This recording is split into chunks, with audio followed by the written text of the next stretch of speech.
Hello. Hello to those watching the replay.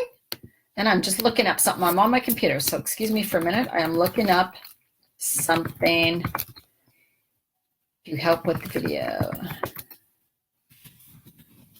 Okay, we're talking estrogen dominance. This one is something that some of you might have heard of before. Many of you may not have heard it before, but you've all probably, hey, Noella, heard of estrogen, right? Estrogen is a hormone that makes us female. And so most people think that once we go into menopause, kind of like there's a perimenopause, right? That our estrogen starts to lower right away. It's actually another hormone called progesterone, which starts to lower first when you're in perimenopause. So you still have your period's getting a little crazy, things like that. But you're noticing symptoms. So that's your progesterone. Oh, hi, everyone jumping on. I should wait. That is your progesterone getting lower. So that's kind of the first hormone that happens. But that would be naturally, right? Naturally. But what can also happen? So I'm hearing from lots of my YouTube videos, I'm hearing from women who are younger and younger asking about certain symptoms that they're having, which are definitely sounding like perimenopause and menopause symptoms. And some of these women are in their 30s and early 40s, even 40, 35, 38. So what this is usually a cause of is something called estrogen dominance.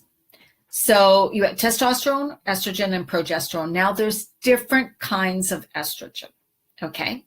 There are different forms of estrogen. We're not going to go into great detail.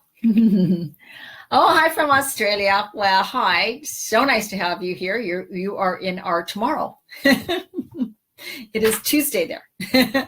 Whereabouts in Australia? I would love to hear. I've been there. So yeah, let me know where you're from. But so there's a couple kinds of estrogen, which we don't really know about. We don't really need to know about right this moment. But so you have really, we're kind of just concerned with, let's say, in general, progesterone, estrogen.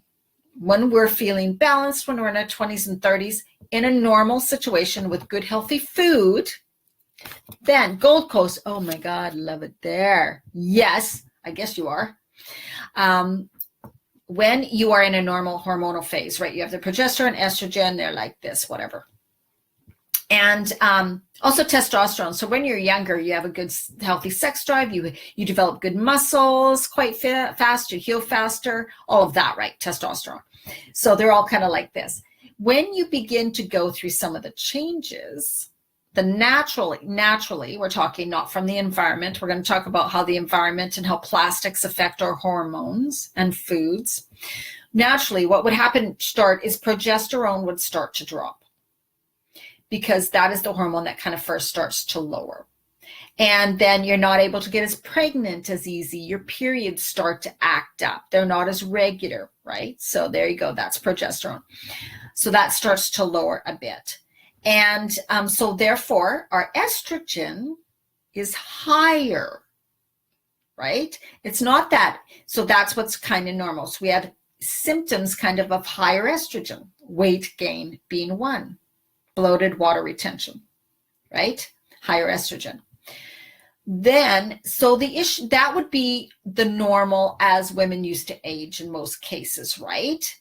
Nowadays in our society, where people eat a lot of conventional meat, and the conventional meat is popped full, like injected full of steroids, hormones, dewormers, antibiotics. We're drinking from plastic, which actually has like something called xenoestrogens and different types of compounds that mimic estrogen in your body. So you're taking in all these fake kind of different kinds of estrogens from not only the plastic, but also lots of packaged and processed food and canned food and preservatives in our food and food colorings. So we're just bombarded by all these extra chemicals. So what do they start to do? Our estrogen starts to go higher and higher, higher and higher. So you get symptoms very fast, and you gain weight fast, and you gain a lot of weight, and you can't get rid of the weight. It's just going to keep going up. So big culprits for this are conventional meats, especially in the US. US would be number one. Canada's not quite as bad, but the US is horrific for that. I'm not sure about Australia. I am not sure about New Zealand and those places, what they are like with their conventional farming techniques. Like we're talking the big, bad farms where their animals never get to walk. They're in cages. I don't eat meat, but I mean, all of that type of thing. You got to understand the crap that they're injecting into those animals. If you eat those animals, you're getting it into your body. Another thing is the GMO foods and not genetically modified foods and grains they are feeding these animals. Those are not good, really not good. And you are eating those because you're eating the flesh and the meat and all that of the animal that had all this, been all exposed to all of this stuff.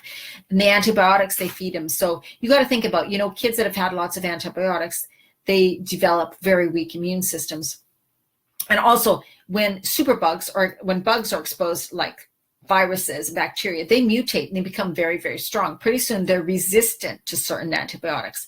So these animals can also get like these superbugs in them that are so resistant because these animals are constantly injected with antibiotics and all these other things. So now there's these superbugs. They're living in the animal. You're going to get that in you. So it's a whole bad situation. As well as microwave. Anytime you microwave in plastic, anytime you drink from plastic water bottles, we have so much plastic packaging. We have the liners of cereals. We have the liners of cans. We have any packaged food like those stupid low-calorie meals. If you're preheating or heating those in the microwave, anything you do like that, you are intaking all these things that are like fake estrogens, but they mimic estrogen in your body. They get built up, built up, built up. Your body stores all that in fat. Your body keeps putting on fat. It's a whole whack of mess. And so often now, even the younger children, hi Marilyn, younger people, we see them getting quite obese. We see them really holding on to fat. We see really fat waists and thickness around the waist. And that is usually what happens to women as we age. Now we're seeing it in younger people. So it's all this buildup of toxins. It's all this buildup of these fake estrogens.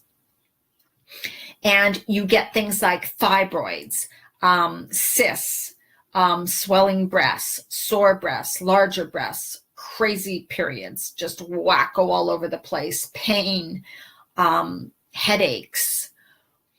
Oh, let me see what else. Let me just see what else I looked up here. But people are mostly unaware of how bad, fibrocystic breasts, breast swelling, bloating, irregular, crazy periods, decreased sex drive, mood swings, headaches. So these are all these symptoms, right? And so, of course, when we're going through the perimenopause or menopause, so when you're a woman over 45 usually, then you begin to go, oh, I'm going through perimenopause or menopause.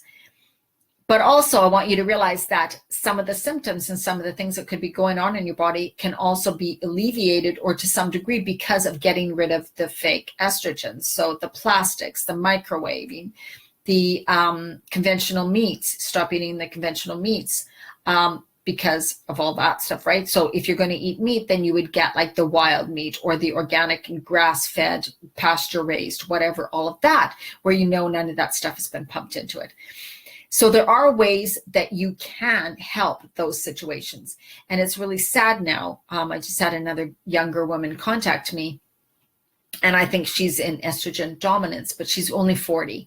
And what happens too is you got to realize that there's more difference than you have very, very high estrogen. So there's such a big difference now between progesterone and estrogen.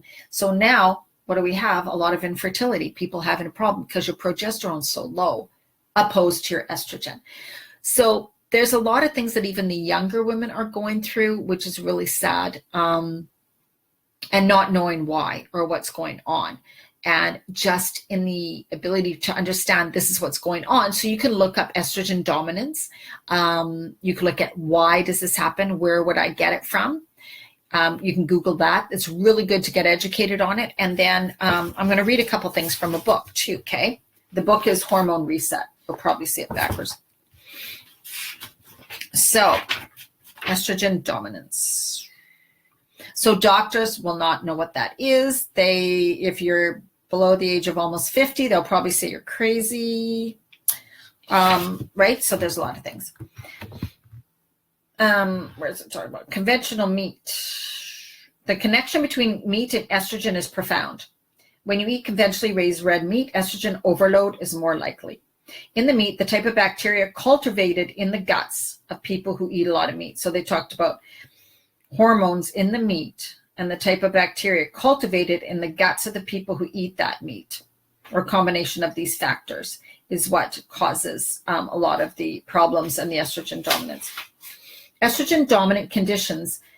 So some of the conditions caused by being estrogen dominant, because also you gain a lot of weight, is diabetes, metabolic syndrome, and certain forms of breast cancer, ovarian, and endometrial cancer.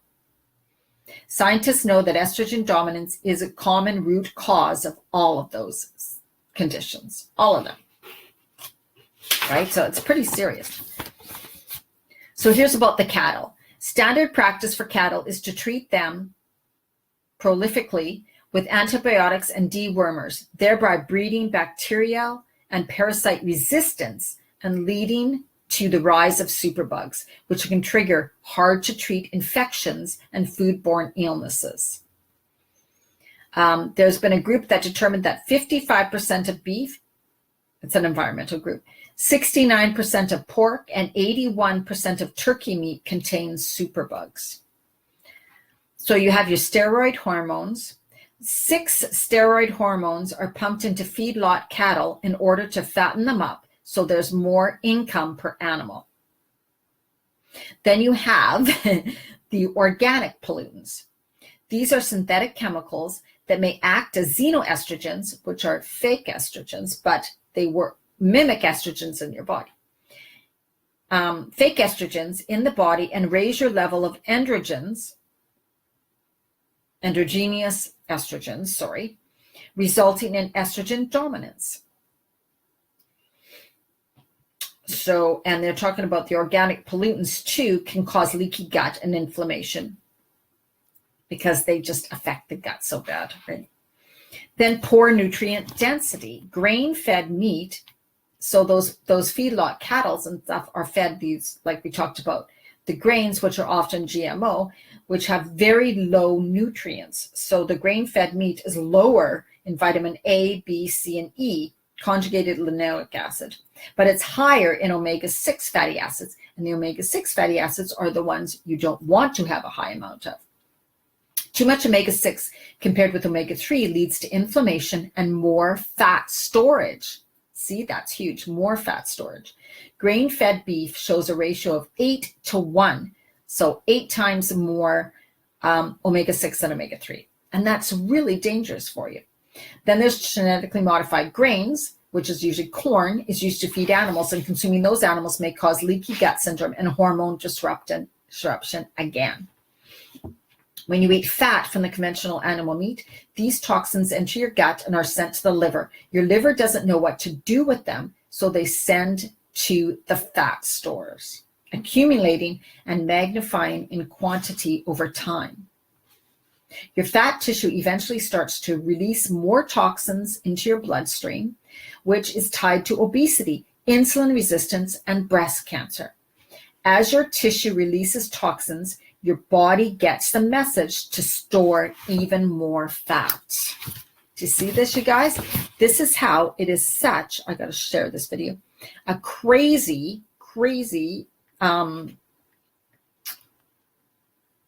like circle and cycle. These things happen which cause your body to store more fat. More fat causes all these things, which causes your body to store more fat, right? So when you're caught up in that, there's not one simple thing that's going on. It's a lot that is going on in your body that is very serious. So no wonder at this phase, if you don't deal with stuff like that, oh shit, you guys, I shared it to the wrong freaking group again. Do this. If you're just hopping on and you haven't watched it from the beginning, watch it from the beginning. But it's very important. Like so many people don't realize these things. So our supermarket, I think, is one of has some of the most toxins in one place than anywhere, right? Because there's so many bad things now in our foods. So you got to read all labels. You got to read all labels, you guys. Those things are what's probably making you fat. It's not always what you're eating. You can say, you know what, I don't even eat much. I don't know why I'm gaining this weight. I don't know why I can't lose this weight. It's most likely because you are eating things that have these fake estrogens, these plastics, and these hormones that are disrupting everything within your body and also causing the cycle of more weight gain, of your body actually, instead of using food for fuel, it's taking that food and putting it right to fat. That's how serious this can get, right? Which isn't good for you, because then if you have insulin resistance too, you are talking about a whole lot of problems, and not even to mention the inflammation that things are causing in your body. And one thing they say, unfortunately, is alcohol makes the whole excess estrogen problem even worse. So if you're having those glasses of wine at night, plus caught in this cycle, it's making things even worse. The majority of women who struggle with their weight have estrogen dominance, especially age 35, when progesterone begins to drop. Red meat and alcohol exacerbate the imbalance. Yeah, wicked. You make too much estrogen and not enough progesterone. The increased fire is not a good thing. It creates inflammation in the body that can be hidden, but causes fat loss, resistance, mood problems, and gut issues. Yeah. Oh, it's all right, Janet. You just have to get rid of the bad stuff. Then the wine's not causing all the problems. When you are insulin resistant, which means your cells can't absorb the extra blood glucose your body keeps generating from the food you eat, your liver converts glucose to fat. That's what it does, and not fuel. The best pattern interrupt is to eliminate meat and alcohol and increase fiber. For a while, doesn't have to be forever. So when they're talking about increasing fiber, they're talking about increasing vegetables and fresh greens and some fruits. If you're an insulin resistant, I would let go of fruit for a while too, because fruit is sugar to your body when you're an insulin resistant. Carbohydrates like oatmeal and oats and breads and scones are pure sugar to your body when you're in estrogen dominance or when you're in insulin resistance. Beginning in the early 40s, you become resistant to estrogen because your receptors go into semi-retirement and your estrogen levels climb higher to try to get the attention of those receptors.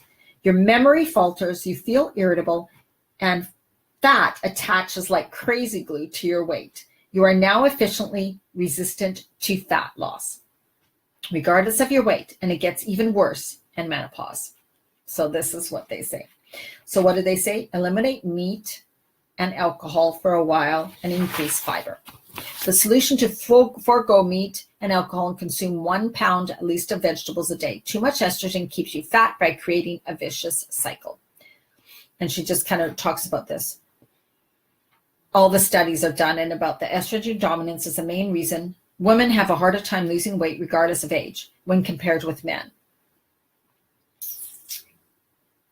Yeah.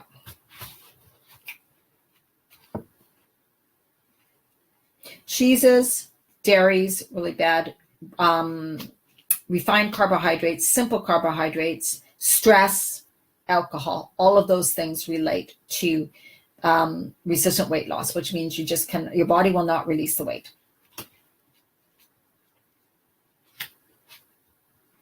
So estrogen dominance makes you more likely to feel bloated, to feel terrible, and also for constipation and other digestive issues.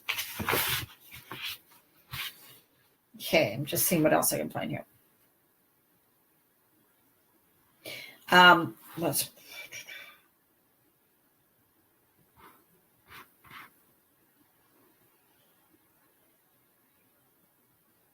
Okay, so if you are on paleo or if you're doing keto of any kind, that type of thing, make sure that the meat you're consuming is not conventional meat. That means you want it to say it has no hormones or added hormones or steroids or antibiotics. You want it to say that. You want it to say like pasture raised or whatever, right? You want that type of meat to say that. You're not going to all of a sudden pump in a bunch of bacon and other crap that contains so many hormones and chemicals. It's actually going to do the opposite. You're going to continue to gain weight. Okay. And too much estrogen, as we know, which has completely been linked to breast cancer. Okay. All right. I think that's what I'm going to talk about. So some of the good high fiber foods: chia, flax, ground flax. Hemp seeds is a really good one. Any of the green powder blends, like spirulina, any green powder blends, because they're very high in alkaline, and they have good lean protein and really good essential fatty acids. Okay, so really important to get good essential fatty acids, omega-3s, and to also make sure that as much as possible have organic vegetables. So get lots and lots of vegetables, lots and lots of greens. Lentils are pretty good. Low glycemic fruit if you're going to have some, like berries. But yeah, just a lot more good fiber, from vegetables. And if you're going to use a fiber supplement, make sure that it's something like NutriCleanse, not a Metamucil. You want to go to a health food store and you want to get a really good fiber. But I would say get most of your fiber as much as possible from like chia seeds, hemp seeds, ground flax, celery, roughage, cabbages, all of those types of things. So really get a lot from those. Okay. So if you're just jumping on, watch this video. It's really, really good. I am talking also about the book Hormone Reset and Estrogen Dominance. You might see this backwards. I don't know. But it's called The Hormone Reset by Sarah Gottfried. And we're talking about how estrogen dominance, how it happens, how more people are having it now, what the problems are, how it affects your health, how it affects fat, how it keeps you resistant to losing fat, and what are some of the main causes of it. Now, when a lot of people talk about, what about soy? Like tofu, tempeh, oh my God, you got to stay away from soy because of estrogen, because of the estrogen. You guys have no idea. That is the least of your worries. The least of your worries. Oh my God, your body is getting so many fake estrogens and estrogen from so many other highly processed plastic stuff, microwaved in plastic, heated in plastic stuff, canned, packaged. That's where you're getting it from. Okay. If you have tofu once a month, you are fine. If you have tempeh, which is even better, it's fermented soy product, you are okay if you have that every once in a while. What I would say is if you're a vegan, and I talked about this before, really, you guys, you need to stay away from all that vegan fake meat and crap. It is full of wheat. It is full of sugar. It is full of preservatives. It is full of crap that's not even real. Okay, so too much of that, yes, that is not good. But that is also because it probably contains a lot of GMO soy, and it also has a lot of other crap. That's more of a worry, like all the wheat and all of those things in it. All right. So very important messages for women and men really is that there is so much, just be aware of the stuff that's in the food. Food is not what it used to be. It is so different now, unless you're buying wild meat. Like I said, really watch conventional meat that you buy at a regular grocery store, because that is one of the worst culprits for all of the antibiotics, the hormones, the steroids, all of those things. The animal gets it, you're getting it. And yeah, just really, really read all labels. If you're going to get anything canned, make sure it's organic. Try to have as many organic vegetables and stuff as you can, because when your body is full of toxins, that is what's going to cause a lot of health problems too. Toxins are held in your fat. You're holding on to the fat also because you have so many toxins in your body. All right? We want you to feel better. We want you to have energy. We want you to feel better, look better, and live longer and live a healthier life. That's really what it's all about. All right. If you need help with this, if you're like, oh my God, I need help, I need to get on track, and you're kind of freaking out right now, then reach out to me for sure. That is what I do. That is what I help women with. And we are even probably going to do a hormone reset. If you're interested in something about that, what's that? It's just I guide women through getting rid of all this junk in your life and eating foods that really help to support and feed your hormones, the right foods, and also your body. Of course, we want to decrease the inflammation, give you more energy, start to let your body have the ability to release the fat. Okay? All right. Enjoy your evening. I have more videos on YouTube, Diana Marchand. You can check out my site, dianamarchand.com. and be part of my Facebook community, Women Creating Healthy Lives. If you're a woman over 40 and you're not part of it, come and join us. All right. Take care, guys. Bye.